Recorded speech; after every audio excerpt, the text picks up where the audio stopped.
Hi, it's Rob from the Brush and Boltgun. Today I'm going to be doing a quick tutorial of how to freehand the low Gothic numbers 1, 2 and 3.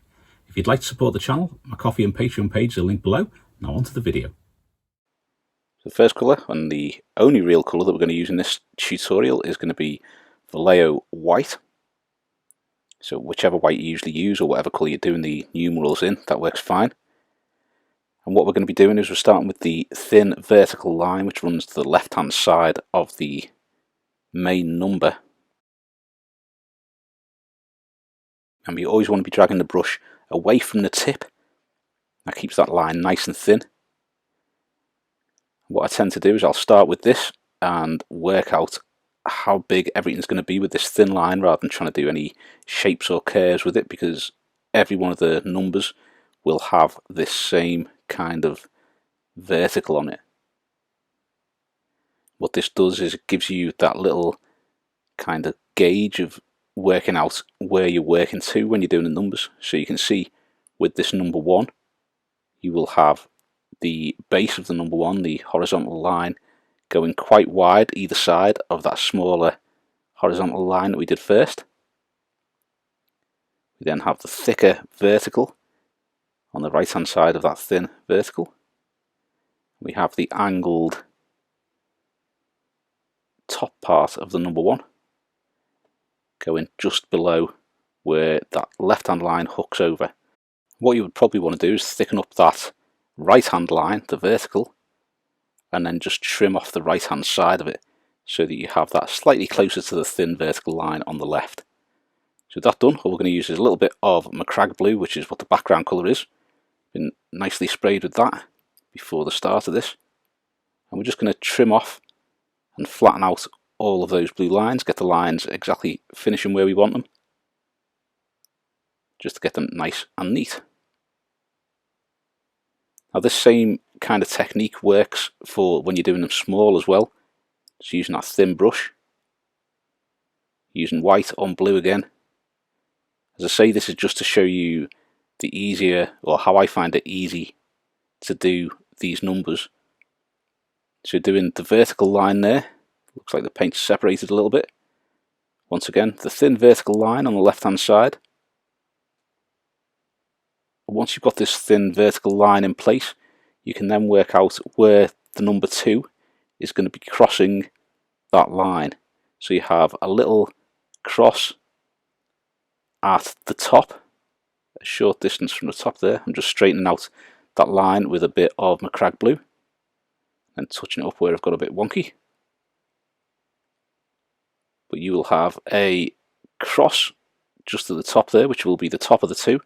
You'll also have one at the bottom. You'll have that horizontal line going all the way across. And then you'll also have a not quite horizontal line just slightly above that. The number 2s have that long horizontal line with the vertical on the left hand end of it. Only a short vertical going to that second cross point. So if you can get those in place, you can get that vertical in place, and that gives you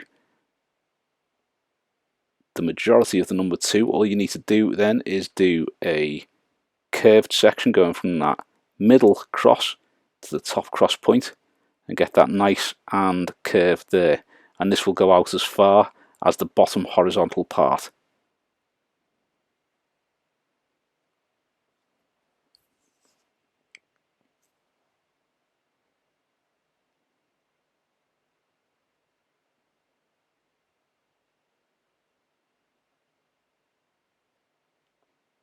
We'll be doing the rest of these numbers as well, so there will be that little sprue with all the various numbers on that you will need to do the numerals and the numbers and that. If you'd like to see the letters too, just give me a shout out on that. It's a little bit more tricky to do the letters, but it is possible. So white on blue once again for the number 3. We are going to put that vertical in, slightly off to one side. The paint's definitely separated a little bit there.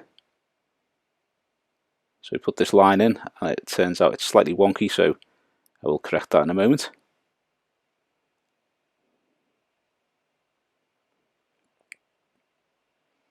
I'm going to put those horizontals in at the top and the bottom of the 3, 2. This time you'll have a long horizontal at the top, just a little bit below that small horizontal.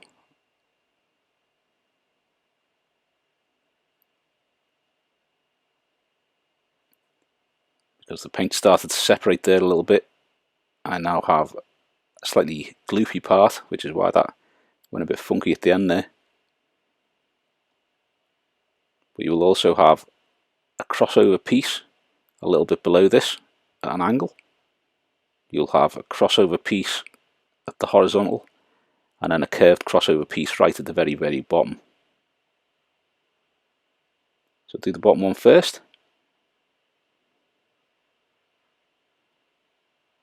If you can see how to break it down and do the cross parts on that thin vertical line, I find it the easiest way to do, because you can work out roughly where it's crossing over. If you try to do a number 3 and then put the line down, you'll find that either one part of it doesn't cross over where it should, or it crosses over too far over on one side. If you put that vertical line in first and then just work out what is crossing over where, it makes it so much easier to get those bits on the right hand side of that line done properly.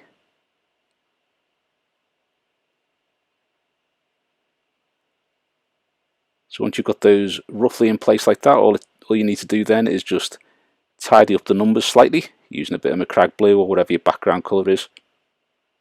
And if you need to, just go over them really carefully just to make sure that they are a nice clean white or blue or black or whichever colour you are doing those numerals.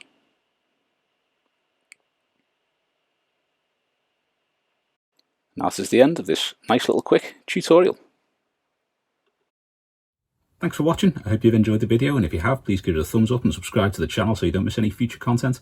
Also, think about subscribing to some of our other social media linked below. Thanks very much.